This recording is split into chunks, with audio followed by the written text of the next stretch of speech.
Everybody loves a sleeper.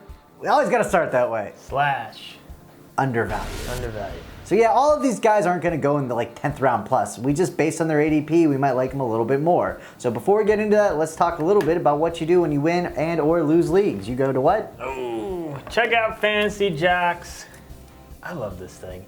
And they sent us a extra FST plate that you can take the plates off, put different ones on. This thing just makes me happy, especially now that it's got our logo on it. So if you win, get one of those. If you lose, you put one of these on your car, Donger. For the whole year. This has your name written all over it, buddy. For you, Donger. So, I mean, might as well just put it on your, what's you got? A Mitsubishi? No, you have a Mazda Miata. There we go.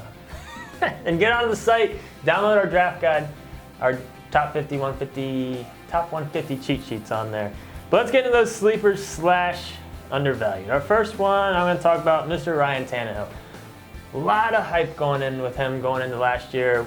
I loved him. I thought he was going to go nuts. It wasn't necessarily what we were hoping for. He did still have a career year in passing yards. I think kind of the coaching staff got in the way of potentially, Tannehill going to the next level, but there's still a lot of upside there. There's still a ton of weapons on that offense. Parker, I think, has a big upside. He can help Tannehill. Not giving up on Tannehill, definitely still has QB1 potential. All right, first guy I'm going to talk about is Matt Jones, the running back for the Washington Redskins. Alfred Morris is out of town. He's there on Dallas now. And if you look at the depth chart, Jones is the guy. And he showed flashes last year. The biggest issue he had was holding on to the football. So what they actually did is they got a special football that makes a sound if you're not holding in the correct pressure points. Apparently he's been carrying that around. Plus the guy's just a monster. I really think he's got a high ceiling this year.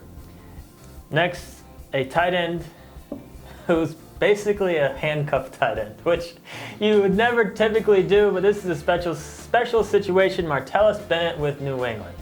Here's the deal.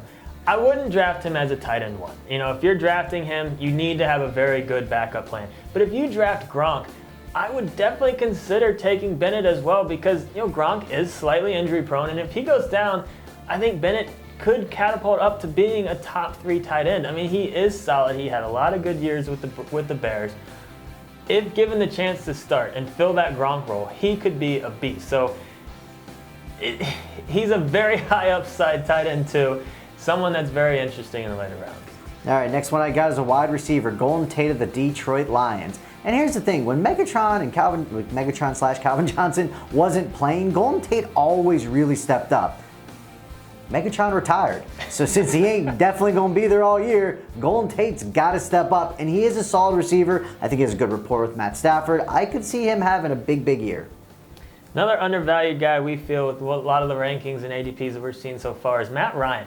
I know he had a down year last year, but it wasn't with his yards, it was with his touchdowns. He had his fewest passing touchdowns since his rookie year. I'm calling kind of fluke on that. If he had 28 touchdowns or right around that realm where he kind of typically is, it would have been another stellar year. He would still be a top 12, top 15 quarterback, but people are bumping him way too low in our opinion just because of what I consider kind of a fluky year for touchdowns. I think he rebounds in that category. Before I get to my next boy, if you want one of these shirts, if you want an FST shirt, all you got to do, there's a little contest we're going to run. All you got to do is give a thumbs up if you're watching this on YouTube, leave a comment, make sure you subscribe, and we're going to announce the winner on our Week 1 Fantasy Fix video, and then you'll just back and message us. Even if you leave a negative comment, we're going to randomly pick one. Since most of you like to do that anyway. But let's talk about Parker. Let's see if you like him or not. So here's the deal with Devontae Parker for the Miami Dolphins.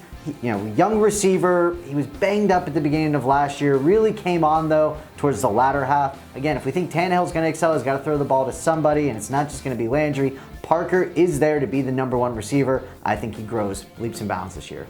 Duke Johnson's my next guy. Love this running back for Cleveland. Look, here's the deal. They got Crowell out there. He's boring. And that offense, I think, could be headed in the right Sorry direction. to Crowell real quick. Sorry, Crowell. That's a lot of hate right there. They got Coleman, the rookie receiver out there. RG3, he could be an upgrade. I think they still got Barnage. I think that offense is heading the right direction. I think they're going to find ways to get Johnson involved early and often, every single game. all season long. Love his upside. He had over 900 total yards last year, 61 catches, so give him a bump in PPR.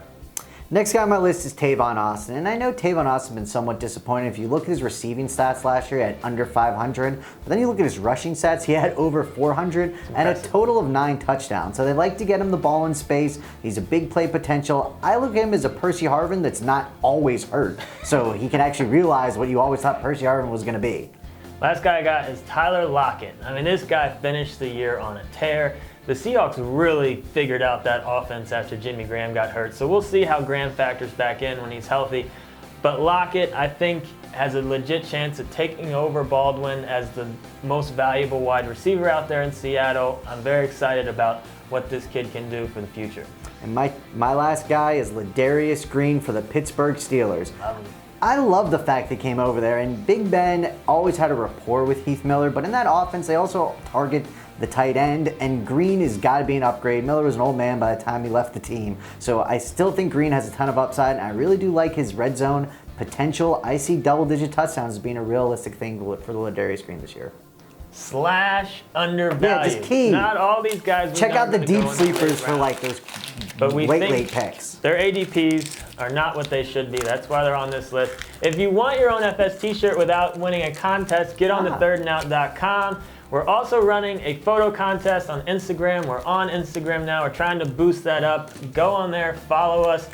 But we want pictures of fun things that you do in your league. Hashtag FST photo contest. We want pictures of loser prizes, trophies. If you do something fun during draft day. Anything with FST in there might get bonus points. It will for sure get bonus points. We'll run it through August. We'll pick 5 finalists, and then we'll have a vote from there. The 5 finalists get a shirt, and we're still putting together our grand All right, prize. enough talking, Dustin. End the video. It will be good. Don't tell me what to do. Well, that was just gonna be so check out the draft guide, Twitter, follow some fantasy advice. I thought he was gonna do that. Throw me a pen. This will make up for it. This will make up for it. See what I gotta work with. See, and then you don't even make up for